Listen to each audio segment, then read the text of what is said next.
Hey, I'm Joseph Arvidsson, Executive Director of the Paragon Group and host of the Criminologist YouTube channel, as well as the Criminologist podcast. I want to share with you my 30 plus years of experience in corrections and 20 plus years of experience teaching on the university level on the topics of corrections, criminology, and evidence-based practices.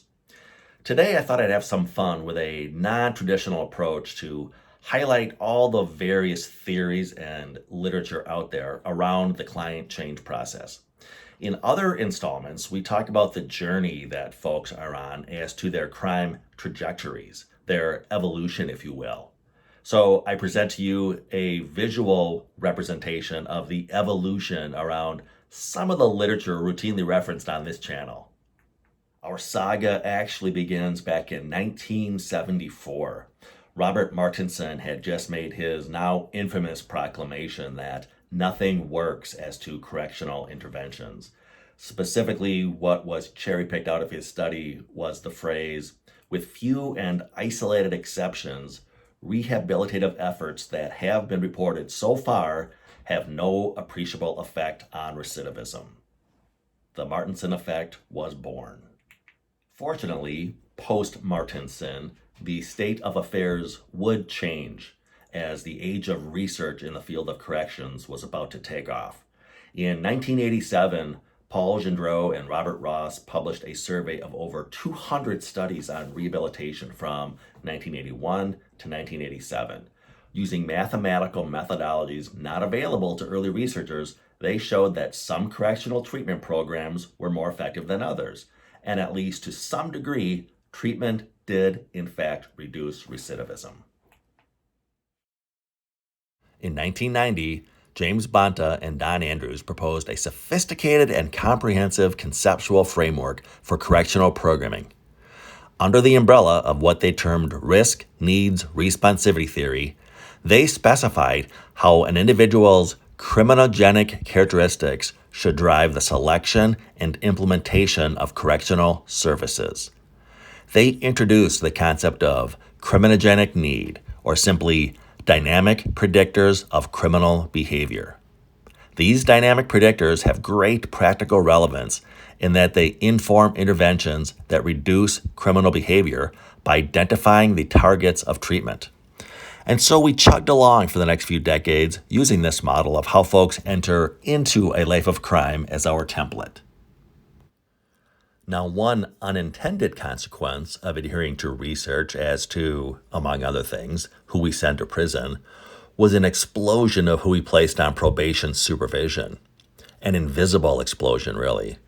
Invisible in scholarly and public discussions of a criminal justice system preoccupied with the issue of mass incarceration.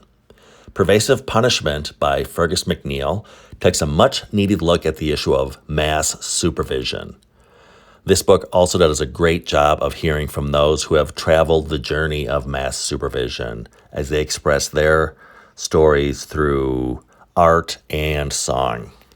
As we routinely note on this channel, as well as our sister podcast, The Criminologist, it's not just about examining those routes into criminality and extinguishing them. It's also about understanding the pathways out of crime and augmenting those factors. An outstanding resource for those interested in this process is Making Good: How Ex-Convicts Reform and Rebuild Their Lives by Shad Maruna. Building on his Liverpool Desistance study, this text is a must-read for those interested in the process of desistance from crime. As we continue to learn what works in the client change process, we must not only examine the traditional risk variables, but also those factors correlated with exiting from crime. If you are fascinated by the topic of desistance from crime, this book is a must-read. Finally, I want to recommend a book entitled Strength-Based Approaches to Crime and Substance Use, From Drugs and Crime to Desistance and Recovery.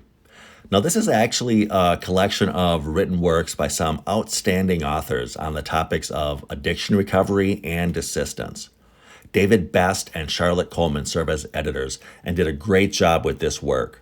They note, although there is a strong and growing literature in the two areas of desistance and addiction recovery, they have developed along parallel pathways with little systematic assessment of the empirical evidence about the co-occurrence of the relationship or how one can learn from the other.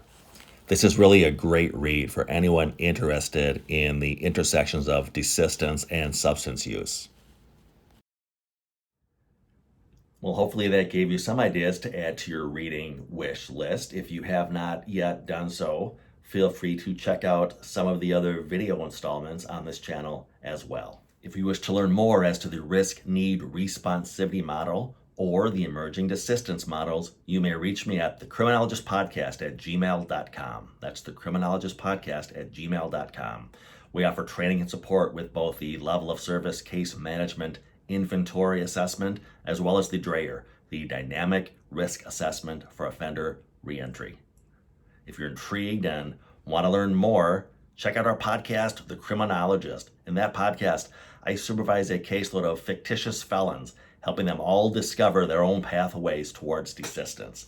The Criminologist podcast is available on all your major podcast platforms. If you haven't yet done so, please subscribe to this channel. Just click on our icon. And thanks for watching.